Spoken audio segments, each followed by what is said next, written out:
Alan, let's talk about The Life of Chuck, starring Tom Hiddleston, Chiwetel Ejiofor, Karen Gillan, among others, Jacob Tremblay, and Mark Hamill.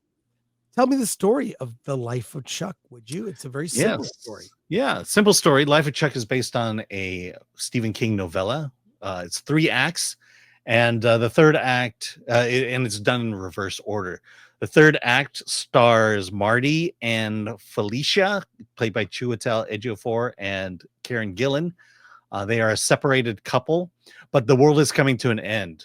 Environmental cataclysm is bringing the Earth to its ultimate doom, and as panic spreads throughout the world, they see visions. Not visions. There are these billboards everywhere where it says, "Congratulations, Chuck, on your retirement for 39 years." And these billboards appear everywhere. And Marty and Felicia wonder what it is. And they want to, if anything, be together in the final moments of Earth's existence. Now move back to chapter 2. Chuck, played by Tom Hiddleston, is walking down the street, going to work, and there is a busker, a young woman playing the drums, and he decides he's gonna dance because that's what he needs to do, is just dance. And this dance just draws an amazing crowd, and it forges new friendships and new relationships. And in the first one, we go back in time to Chuck's childhood. He is orphaned by an accident where his parents die. He lives with his grandmother and grandfather, played by Mia Sara and Mark Hamill.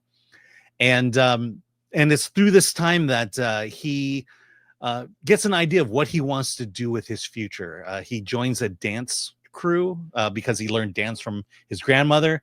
He's very good at it. But there is a room in the attic of the house. They call it something. I have no idea what that word is. But it's a room that Chuck needs to stay out of. And his grandfather warns him over and over and over again to stay out of that room because there are bad demons or something in there. And yeah, that's basically the story of The Life of Chuck. Well, and to be clear about the story, it's structured oddly. It starts with a title card that says Act 3 with a subtitle, right?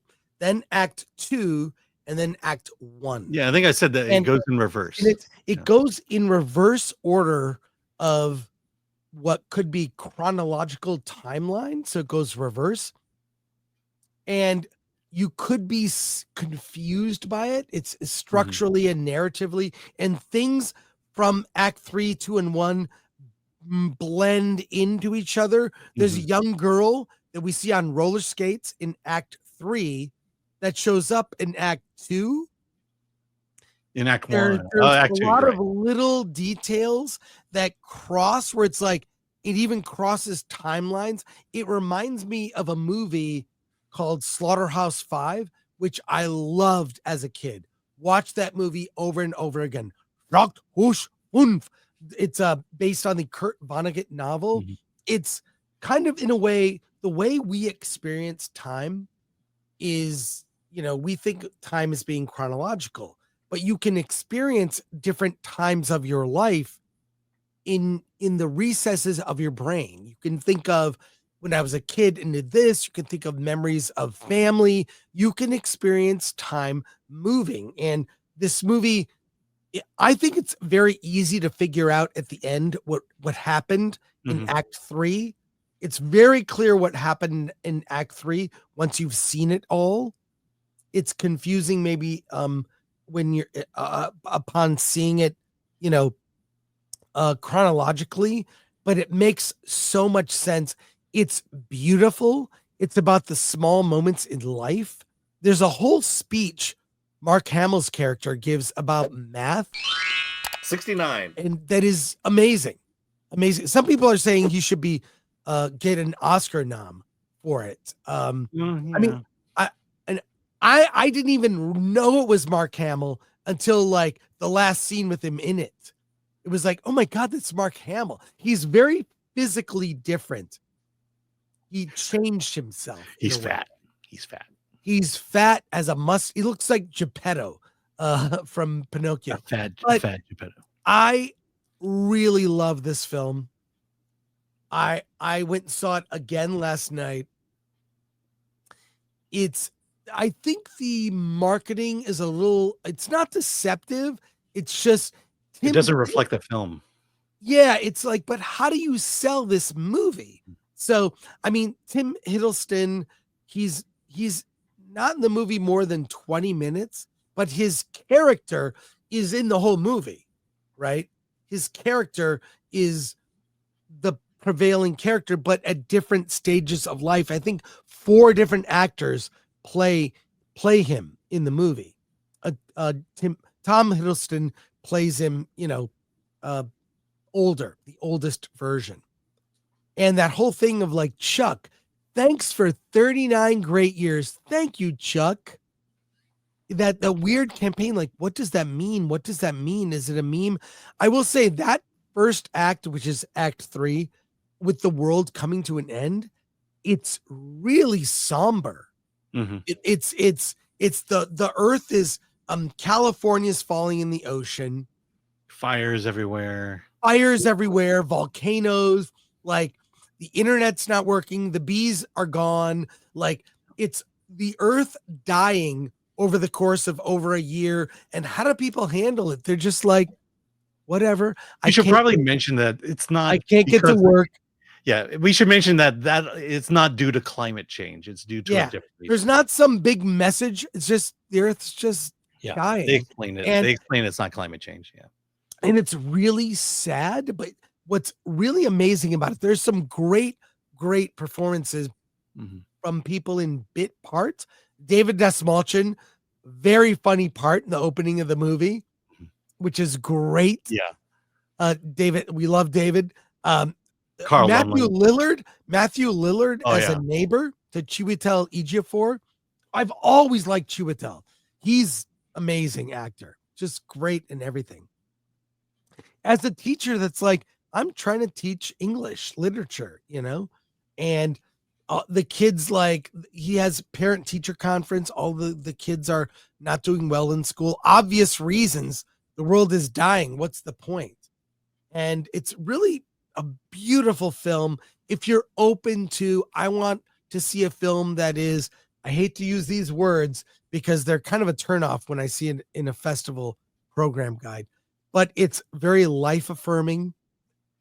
This won, I believe, an audience award at TIFF, some award at TIFF. It's beautiful. I really enjoyed it. Went back to see it a second time. Thought it was really great. So it's hard to sell people on what this is. It's really lots of observations on life. And if you're open to that, no action, the big sequence in the middle is a dance number to drums, not music. And I just was really taken with it. So it's a strong recommend from me and one of my favorite movies this year. And we'll see come Oscar time if this gets any notice. If it gets any traction at all. Yeah, it's too early.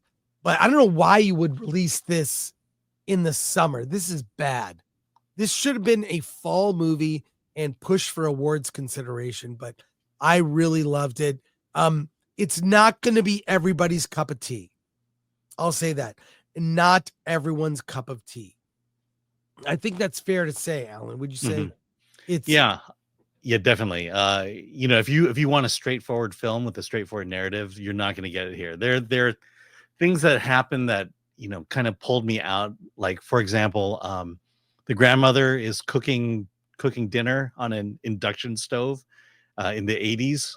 And it's like, well, there were no induction stoves in the 80s. How does that happen? Characters appear in the 3 different timelines. What I'll say about this is, in terms of a Stephen King movie, this is more like Stand By Me than any of the other stuff. It's more about what he has to say about life and humanity versus the narrative of the story. To me, at the end of it, you start to click together what is happening and what he's trying to say. And I think the simple message of this film is, don't stress about the big things. Enjoy the small moments of life. Take the little gems that you can find along the way and embrace those. And that's why I like this movie. But I'm not.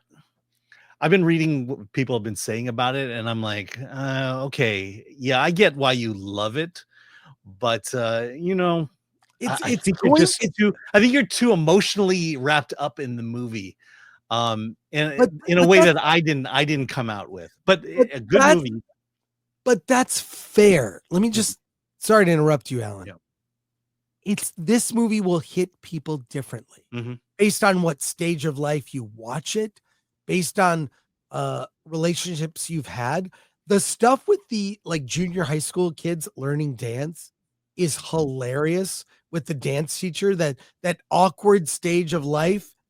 And the dance teacher comes up to Chuck when he was a little kid at the dance, and he's so nervous about dancing. He doesn't want to dance because he hurt his leg, which they know is bullshit. And it's like, hey, don't worry, it's just a scrimmage. It's practice. It doesn't matter. Yeah, it's practice. What's the idea of life's too short to miss these moments? Yeah, and so again, it's a litmus test. You'll get something different out of it. And if you're open, I hope you see something beautiful. So I really enjoyed it. It's not a Tom Hiddleston movie per se, but he's I guess he's the best selling point of it. But yeah, he is actually. He's Chuck at the last stage of Chuck's life, and you meet 3 earlier versions of Chuck. And it's a beautiful film, one of my favorites of this year. And we'll see if people remember it come awards time. I hope they do.